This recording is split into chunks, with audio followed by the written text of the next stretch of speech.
সারা পৃথিবীতে তোমরা ছড়িয়ে পড়ো।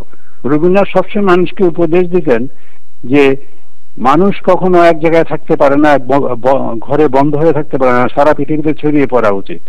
তো বাংলা ভাষা, রবীন্দ্রনাথ বাংলা ভাষাকে সারা পৃথিবীতে ছড়িয়ে দেন নোবেল পুরস্কার পেয়ে। আপনারা লস অ্যাঞ্জেলেসের বাঙালিরা বাংলা ভাষাকে পৃথিবীতে ছড়াচ্ছেন, ও যদিও আপনারা কবিতা রচনা করছেন না, কেউ বা গল্প লিখছেন না, কিন্তু বাংলা ভাষার একটা ভাবমূর্তি, বাংলাদেশের যে একটা অবস্থান আছে পৃথিবীতে কোথাও, সেটাকে এখানে প্রতিষ্ঠিত করে দিয়েছেন। তো আমার মনে হয় না রবীন্দ্রনাথের চেয়ে কেউ বেশি খুশি হতেন। সেই জিনিসটা রবীন্দ্রনাথের যে দর্শন, তার সঙ্গে এটা জড়িত আছে। এই বিদেশে নিজের দেশকে প্রতিষ্ঠিত করা, নিজের দেশকে পরিচিত করানো, এটা রবীন্দ্রনাথেরও ইচ্ছা ছিল। উনি করেছেন ভাষার মাধ্যমে, আপনারা করেছেন অন্যভাবে। যেভাবেই হোক, দুটি গুরুত্বপূর্ণ ব্যাপার বলে আমি মনে করি। তো সেই জন্য আমার খুবই খুশি লাগছে এই ব্যাপারটাতে। প্রিয় নোবেল লরেট লিসেন, তার সম্বন্ধে একটা কথা বলে আমরা শেষ করতে চাই। ডক্টর ইউনূস সম্বন্ধে একটা কথা বলুন। সে আপনার বন্ধু মানুষ, আপনি এখানে আতিথ্য গ্রহণ করেছেন বারবার। ডক্টর ইউনূস সম্পর্কে আমার খুবই একটা ব্যক্তিগত ব্যাপার আছে, সেটা একটু উল্লেখ করলেই নয়। ডক্টর ইউনূসের সঙ্গে আমি ছোটবেলায় একসঙ্গে লেখাপড়া করেছি চিটাগাং কলেজে। উনি ইকোনমিক্সে পড়তেন, আমি বাংলায় অনার্স পড়তাম। উনি ইকোনমিক্সে অনার্স পড়তেন, আমরা একই কলেজ। এবং সেখানে আমরা একসঙ্গে কাজকর্ম করেছি, মানে আলোচনা সবাই অংশগ্রহণ, এটা সেটা। এবং তখন থেকে আমার একটা আগ্রহ ছিল যে আমি তো তখন তো আমরা জানতাম না যে ডক্টর ইউনূস একদিন নোবেল প্রাইজ পাবে। এবং ঘটনাচক্রে সে ডক্টর ইউনূস এবং আমি আবার একসঙ্গে চট্টগ্রাম ইউনিভার্সিটিতে চাকরি করলাম। উনি আমেরিকাতে আসলেন, ভ্যান্ডারবিল্ট ইউনিভার্সিটি থেকে পিএইচডি করে চলে গেলেন। সেই সময় আমি চট্টগ্রামে, আমি চিটাগাং ইউনিভার্সিটি পড়াই, তারপর উনি জয়েন করলেন সেখানে। উনি ইকোনমিক্সে পড়াচ্ছেন, সেই ডক্টর ইউনূস। এবং ঘটনাচক্রে ডক্টর ইউনূসের গ্রামের বাড়ি হাটাজারিতে আমি একটি কলেজ প্রতিষ্ঠা করেছিলাম।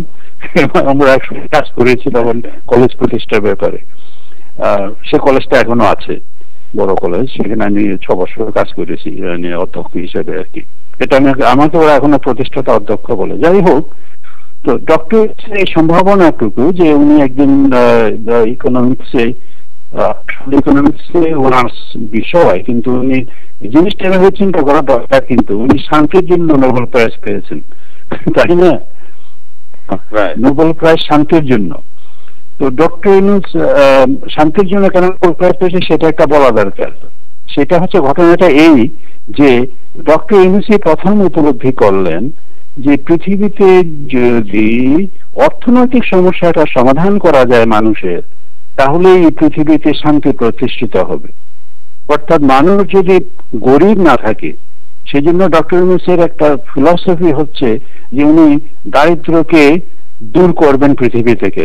শুধু বাংলাদেশ থেকেই নয়, সমস্ত পৃথিবী থেকে উনি দারিদ্রকে দূর করে দেবেন। যেদিন পৃথিবী থেকে দারিদ্র দূর হবে, সেদিন দেখা যাবে পৃথিবীর মানুষ আর যুদ্ধ বিগ্রহ করছে না, শান্তি প্রতিষ্ঠিত পৃথিবীতে। এইটুকু নোবেল কমিটির সদস্যরা বুঝতে পেরেছে ওনার আলোচনা থেকে। এবং যে ওনার কনসেপ্টটা হচ্ছে, উনি গ্রামীণ ব্যাংক থেকে শুরু করেছেন, সেটা আমি চোখে দেখে এসেছি ভাগা সমিতি সেই হাটাজারিতে যখন উনি করেন, তখন আমিও সঙ্গে ছিলাম। আমি সেটা গোড়া থেকেই দেখেছি। তো গ্রামীণ ব্যাংকের যে কনসেপ্ট, সেটা হচ্ছে এই যে এটা আপনার এটাও একটা, সেটা অনেকটা অমিতের মতোই আপনার কমন গ্রাউন্ড সিক করেছেন উনি, যে ক্যাপিটালিজম এবং কমিউনিজম ইন বিটুইন আমরা একটা ব্যবস্থা করতে পারি, যেটা হলো মাইক্রো ক্রেডিট। মাইক্রো ক্রেডিট হচ্ছে যে কোনো গরিব লোক সে বিজনেস করতে চায়, তাকে সাহায্য করা হবে এবং সে বিজনেসে প্রফিট করবে, সেটা দিয়ে আরো বিজনেস করা যাবে। সেটা শুধু ক্যাপিটাল ফরমেশনের জন্য নয় যে একজনের হাতে সমস্ত টাকা চলে যাবে সবকিছু। তো যাই হোক, এটা খুবই সুন্দর কনসেপ্ট একটা, এবং সেটা বাংলাদেশে কাজ হচ্ছে। বাংলাদেশে এখন কাজ হয়ে বাংলাদেশে বিশেষ করে আপনি জানেন তো মহিলাদের উনি টার্গেট করেছেন, এবং গ্রামের মহিলারা নিজেরা বিজনেস করে এখন অনেক কিছু করেছে। এবং বাংলাদেশ পুরুষরা বিদ্রোহ করলো না, যে পুরুষায়িত সমাজ, সেখানে মহিলারা অর্থনৈতিক উন্নতি সাধন করছে, সেখানে পুরুষরা বাধা দেয় নাই। এই সাম কাইন্ড অফ এইটাই, এটা ডক্টর ইউনূস এটা ভালো জিনিস। এটা কি করে এটাই ডক্টর ইউনূসের সাকসেস। এটা আপনি ঠিকই বলেছেন, খুবই গুরুত্বপূর্ণ কথা বলেছেন, যে মহিলাদেরকে যেভাবে উনি সাহায্য করেছেন এবং মহিলারা যে এইভাবে স্বাবলম্বী হচ্ছে এবং বিজনেস করছে, এতে করে কোনো সমাজের মধ্যে যে কোনো বিশৃঙ্খলা সৃষ্টি হচ্ছে তা নয়, বরং সবাই এটাকে অ্যাকসেপ্ট করে নিয়েছে। এটা আমাদের জন্য খুবই একটা সুখবর। এবং এটা শুধু আমার দেশে নয়, আমি ওনার দেশে কথা বলে দেখেছি, পৃথিবীর সব দেশে এখন এটা অ্যাকসেপ্ট করে যাচ্ছে। এমনকি আমেরিকা তো এটা অ্যাকসেপ্ট করার জন্য অনেকে শুরু করেছে কাজ, তৃতীয় বিশ্বে বা গরিব দেশে নয়। এইখানকার যে আপনার এই যে আমাদের এই ভেন্টুরা কাউন্টিতে জেনারেল আলিন ইউনিভার্সিটি একটা ইনস্টিটিউট খুলেছে, সেখানে উনি দুবার এসেছিলেন, ইনস্টিটিউট উদ্বোধন করে দিয়ে গেছেন, আমি সেখানে ছিলাম। এবং আমি ওই ইউনিভার্সিটির লোকজনকে নিয়ে বাংলাদেশেও গিয়েছিলাম, সেখানে ওই ডক্টর ইউনূসের এস্টাবলিশমেন্ট কিভাবে হচ্ছে সেগুলো দেখানোর জন্য ওদেরকে। তো আমরা আশা করছি যে এরকম কাজ আমেরিকার অন্যান্য ইউনিভার্সিটি এখন ইন্টারেস্টেড হচ্ছে, যে আমরা এই কনসেপ্টটা, এই দেশটা আমরা ক্যাপিটালিস্ট কান্ট্রি বলে থাকি, এই দেশেও আপনার ডক্টর ইউনূসের কনসেপ্টটা এখন ঢুকে যাচ্ছে। এবং অদূর ভবিষ্যতে আমি আশা করছি অতি সত্বর এই ডক্টর ইউনূস একটা নতুন মতবাদের জন্ম দেবেন পৃথিবীতে। এই যেমন আমরা সাম্যবাদ বলি এবং আমরা ক্যাপিটালিজম বলি, এরকম একটা নতুন একটি মতবাদ পৃথিবীর জন্ম হবে ডক্টর ইউনূসকে কেন্দ্র করে।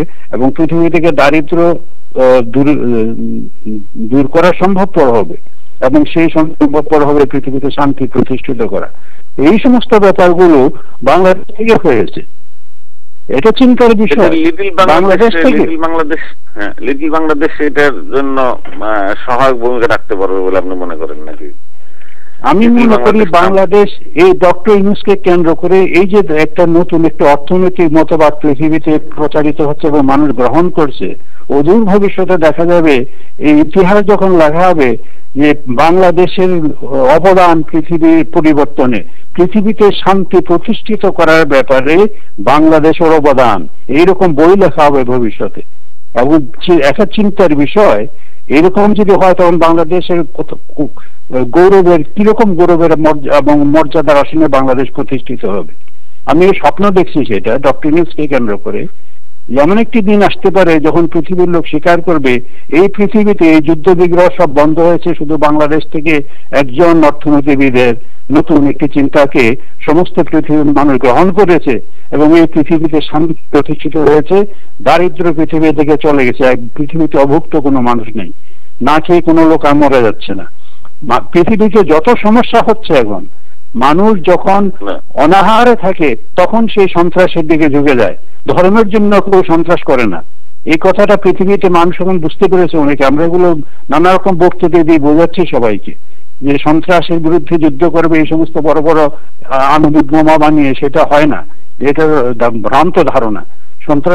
সন্ত্রাস আসে মানুষের অশান্তি থেকে, ঘরে না থাকলে তখন তাকে মানুষ কিছু করতে চায় আর কি।